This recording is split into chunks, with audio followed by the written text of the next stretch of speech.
So, hi, how are you all doing? Sorry if it's hard to hear me. I have the microwave and the dishwasher running right now because my grandma's at work.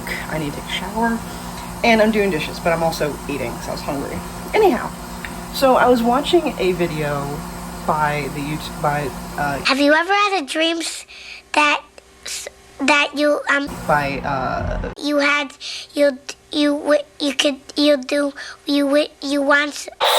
you could do anything? My brain's not working. I only had one cup of coffee. By Your Movie Sucks, and it was one of the Adam and Pal's videos where they were watching the new Pinocchio movie. And here's the thing. I know it's not great, but I don't think it looks that bad. And maybe it's just because I never really cared too much about the original movie when I was younger. Not that I hated it, but I distinctly remember watching the movie once when I was a kid, and it was at the part where Geppetto is like out the window, like wishing or praying or whatever. All I see tonight. I might. To the star, and I was like, this is Boring. like, as a little kid, just thinking like, can we hurry up already?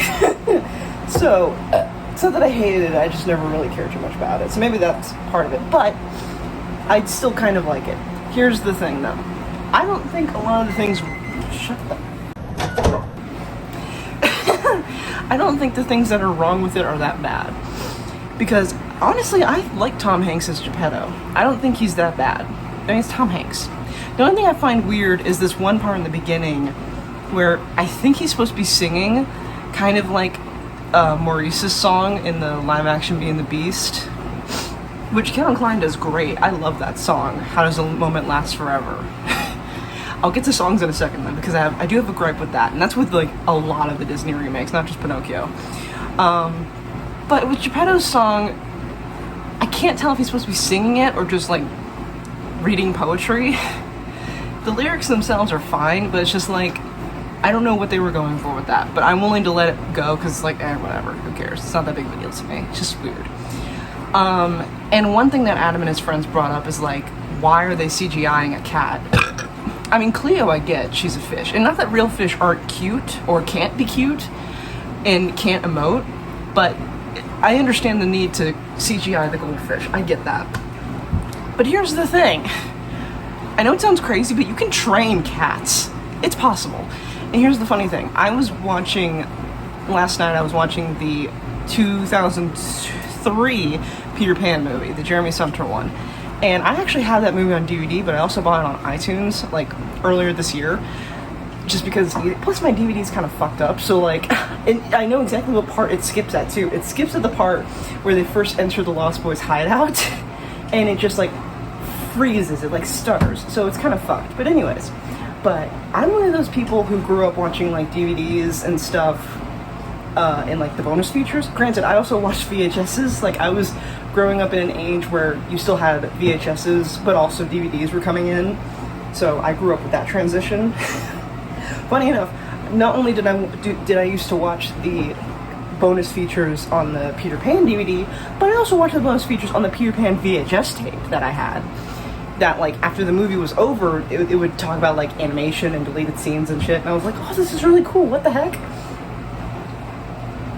Anyhow, but one of the bonus features for the 2003 movie was talking about, just filming and stuff, and one part was bringing up how they did Nana, that they had different St. Bernards for different things, like, certain ones were trained to carry things in their mouths, certain ones were trained to have the kids sit on them, because at one point Michael has to sit on Nana before he gets like flipped into the bathtub because he doesn't want to take a bath, and, little things like that, which is how that works with animals. You have if you're going to have animals in your movies, you're gonna, one, need to train them and have experts who know how to train them and get them to like focus on certain things here or there.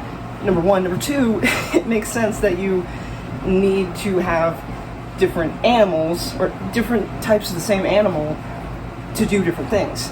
Like you can get one animal, but it's not gonna be able to do everything that you want. You're gonna need to get another of the same animal. That makes sense. So, I actually haven't watched the live-action Pinocchio for myself. I've just seen videos about it. But from the clips that I've seen, I don't think Figaro does anything spectacular that you would need him to be CGI. I think they just did it because it's easier than training a bunch of different little tuxedo cats. But why not just why not just train a bunch of different tuxedo cats? You know what I mean? Like, it was... Adam and his friends said that the CGI looks bad. I don't think the CGI on Figaro looks nearly that bad. It doesn't look atrocious. It looks fine. But just the idea that they decided to CGI this cat for no real reason other than it was probably just easier than training a cat to look at like a certain point or stand on like a spot, you know? But I'm not an animation expert. I'm not really an expert on what is or isn't good CGI animation. So I will contest, probably not using that word right, I will say it would have looked better if you had just used a real cat. Because, again, even in the original, Figaro doesn't really do much. He just kind of reacts to things. That's it. He doesn't really do anything spectacular that you could only do in animation. He acts like a regular cat, aside from, like, emoting that like a real cat can't do. But that's fine, who gives a shit, you know? Like, we're supposed to suspend our disbelief that Pinocchio is alive and that people are fine with it, but you can't, whatever. Anyways, also, I did watch the Guillermo del Toro Pinocchio on Netflix. Really good movie. But it's funny that both of those movies, this live action remake and the Del Toro one, both have a scene where the town is just like turning on Pinocchio. It's a small scene in the Disney remake where the school teacher literally boots Pinocchio out the door.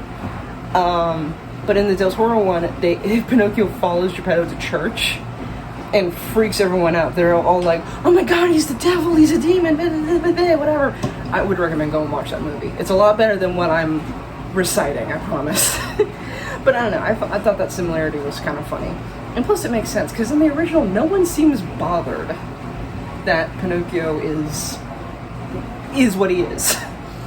And they also brought up a good point in the Your Movie Sucks video, where people are so amazed that this wooden boy is alive. Sorry, my phone told me it's at 10%. I need to charge it. Anyways, people are like awestruck that Pinocchio's alive, but no one cares about the anthropomorphic fox and cat walking around like people in people clothes. I mean, even in the original, the coachman talks to Honest John and Gideon. He talks to them completely fine.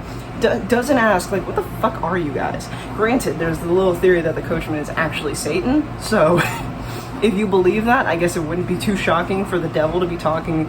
I guess the devil wouldn't really be shocked to be talking to an anthropomorphic fox, so never mind. But anyhow, also they brought up that, like, Monstro's monster design in this remake looks weird. I kind of like it. I think it looks cool. I don't know why they changed it, but I'm not bothered by it. But I can understand why it would look weird, because it's like, why would you fix something that's not broken? I get that. But also they mentioned that Monstro laughs in this remake when he's like chasing down Pinocchio and Geppetto. I will defend this point, because in the original, when we first see Monstro as he's underwater, he's sleeping, but he opens his eyes when a school of fish pass by, and he gives this like perfect Disney villain smirk that like is almost similar to something like Jafar or Hades would give. So he's not just like a predatory animal. He is a villain on the same level as like the coachman or Stromboli. He's just as much of a villain because he knows what he's doing is bad. You know, like he is aware. He's one of the animals that are aware, kind of like Honest John and Gideon. He just doesn't talk. So I'll defend that point. I'll give it that, okay? It's not too far off from the original. So I'll say that. Now, the songs. From what I've seen, they never really flat out sing When You Wish Upon a Star. They, like, Jiminy Cricket sings half of it in the intro, Then when the Blue Fairy shows up, she sings half of it, but really the only half that they ever sing is the last few lines of the song. They never sing the song outright. Pinocchio sings his song when he's with Stromboli, yes. I don't think Honest John and Gideon sing An Actor's Life for Me. And it just makes me think, okay, this is one problem that I do definitively have with some of the Disney remakes, not all of them, because some of them still do keep in some songs and even remake or write in new songs, and I'm okay with that. But movies like this, Mulan, Lion King, it's like they're afraid to be musicals. Like as if it's cringy to sing. You know? Like, it's not, I promise. We know we're watching a Disney movie. Whether it's live action or not, we know it's a Disney property. We're not going to be shocked when the angry lion sings a villain song.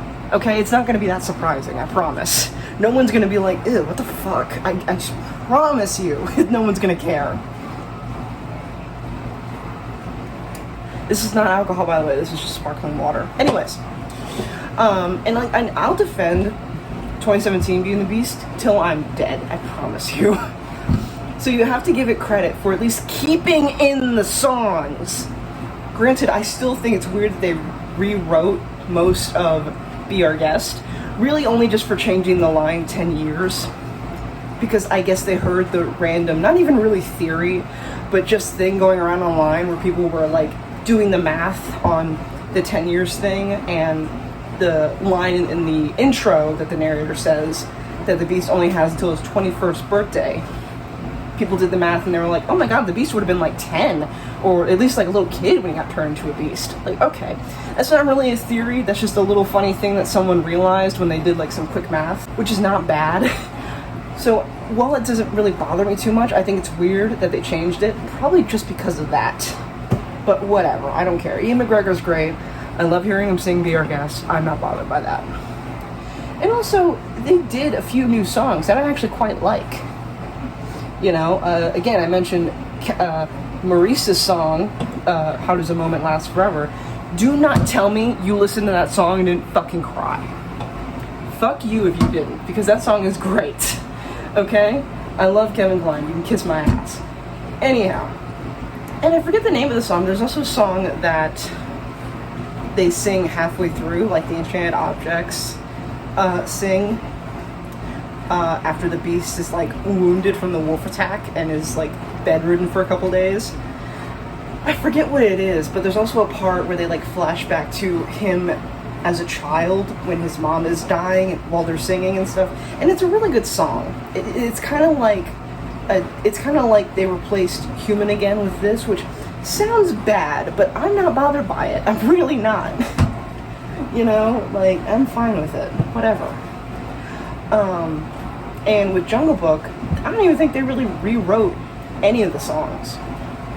The only thing they didn't include, I think, was the Elephant March song and Trust in Me. But they didn't even really exclude it. They just left it for the credits, which I'm not bothered by either, because that song's pretty fucking cool. I'm not bothered that they left that in... I'm not bothered that they changed it to where it was played in the credits rather than the actual movie. I don't really care. At least they kept it in, somehow. And as a kid, I never really gave a shit about the elephants. I never really did. I honestly didn't. Again, not that I hated them, I just didn't care. I was like, can we just move it along? I don't care about these fucking colonial elephants. Can we move on, please? So I'm not really bothered that they didn't really have their big, like, army marching song in that version. Like, whatever. Nobody cares about the elephants anyways. But, like, they kept in Bare Necessities, and they changed it, but they kept in King Louie's song from the original. But, I mean, I kind of like the new version that Christopher Walken sings. Like, it's weird and kind of creepy. And I love how they, like, lay into... Like, I love how they play into, like, the weirdness of it. Where it's, like, this, like, lord of the orangutans just starts singing out of nowhere. Because, obviously, King Louie has little screws loose. So it's not really impossible for him to just break out into a random song. They did change some of the lyrics for that as well, to really play into the fact that, like, this King Louis is evil and wants to burn the jungle compared to the original, but that's fine, I don't care. And from what it seems, they're going to keep a majority of the songs for Little Mermaid. I would love to hear some new songs, though, but regardless. So, but Mulan, oh my god, Mulan. I have never seen that, and I don't really ever plan to, because it just looks bad.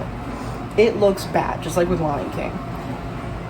From what I have seen, though, they play an instrumental version of Reflections every now and again, maybe, like, I think during, like, big climactic, like, fighting scenes, from, like, videos I've seen talking about it, which is fine, but it's like, okay, for people who have never seen the original, how are they going to know what that is? It would have been something if maybe we heard Mulan or maybe her mother singing that song at some point, and then it would make sense for it to come back later on, especially if she's fighting, you know? Like, if they rewrote it to where her mom or her parents sang Reflections to her and her sister that she has in the remake, it would kind of make sense to have it, like, come back in some form as, like, a power ballad, I guess? Not a power ballad. But, like, as an empowering thing, where it's like, she remembers that song and realizes what she's fighting for, or something. Speaking of fighting for, from what I've seen as well, they just took out I'll Make a Man Out of You, and just kind of referenced it at some point. Or, like, I think a general says, I'll make a man out of you. But that's it. It's like, okay, I know you're trying to make this realistic and more serious, probably for Chinese audiences, but from what I've seen, Chinese people fucking hated the remake. They fucking hated it. Like, look it up. People were pissed about it. Like, this is garbage. And you know what? I don't doubt it. There are other versions of Mulan that aren't from Disney, because obviously it's not a story Disney made up. It's a real Chinese folktale. And there are other versions that are, like, way better compared to this remake. Like, Disney's version is obviously really good, but there's other non-Disney versions of the story that are also really good. It's just like, why are y'all afraid to sing? At least, like, as far as I can remember, in a lot of these remakes, I don't think they ever outright have a character being like, why is everyone singing? Which I would actually fucking hate. Like, it's one thing to have the people making this movie be afraid to have their characters sing. It's a whole other thing entirely to have the characters even outright say something about it. Like, bitch, you're in a Disney movie. Shut up. And, like, the first movie I ever watched on Disney Plus when we got it was the Lady and the Tramp remake. I also like this, and I'm not, speaking of songs, I'm not surprised that they changed the Cats song, because it's rough, and that's putting it lightly, and that's not a pun, but it's bad. Because that movie was made in the 50s, if you catch my drift. Oh well. But the way they changed the song, the new song for the Cats, which are also not Siamese cats anymore, again, not a bad change, I don't really care. The new song they gave for them is pretty good, because they're basically being, like, super passive-aggressive in the song, being like, oh no, I'm so sorry, whoopsie, the entire time, and it's fucking great. It's a great new song. I love the change. I forget what, no, I know, I remember. I think they're Devon Rexes is what they're called, the kind of cat that they changed them to, because their names are literally Devon and Rex, something like that. But one, I don't mind the change of breed, and two, I don't mind the change of song. I guess you don't really need to change the breed of the cats, but I get why maybe they did, to further get away from that racist song, so I don't blame you. But every other song in that remake isn't that bad. It's really not. And here's the funny thing, Pinocchio 2022, they actually used real animals in Lady and the Tramp. Crazy that, isn't it? And their animals fucking talked. They just did the thing that people have done in the past with talking animal movies, where they just CGI their mouths. Figaro doesn't even fucking talk. You could have had a real cat, no problem. Why did you CGI an animal in that? Fucking Lady and the Tramp, for at least for the most part, they're real animals, except for maybe like a few stunts that they do, but still, for the most part, it's real animals walking around this set, acting, like, for real. And it looks great. Even when they're talking and you have the CGI mouths, it looks fine, at least in my opinion. So what the fuck? It would be one thing if all the animals in Lady and the Tramp were CG, and it's like, this is just what Disney is doing. But no, at one point, in one of the remakes, they had real animals. But for Figaro, they're just like, fuck it. Let's not get a real cat and a real trainer, let's just fucking do it, who cares? Nobody gives a shit, it's a Pinocchio remake. Right? Who cares? And I'm not even that passionate about Pinocchio. I just think it's a weird choice. Because, like, you already had a remake with real animals, and it was fine. Why? The goldfish, I get. I understand. But why the cat, who doesn't even talk? Anyways, though. But overall, I do kind of like the Disney remakes. Some of them are just worse than others. Like, I'll never watch Mulan or Lion King. But, again, I will defend Beauty and the Beast until I am blue in the face. And Aladdin, I forgot about Aladdin. That one's not that bad either. It's not. I like Jasmine's song that she has. The scene itself is kind of weird, but the song itself is fine. Like, if you listen to the song on its own, it's perfect, in my opinion. And I know people were mad about Will Smith, but his version of Friend Like Me and Prince Ali are pretty fucking great. Let's not deny. Like, yeah, would Robin Williams be upset by this being remade? Probably. But it's not a bad substitute. Like, Will was not trying to be Robin Williams' Genie. He was being Will Smith's Genie. He wasn't trying to copy what Robin Williams did. He was doing his own spin on the Genie, which I think is a good route to go, instead of trying to copy exactly what another actor did. That would be a problem. Anyways, my phone is gonna die. I think I'm done.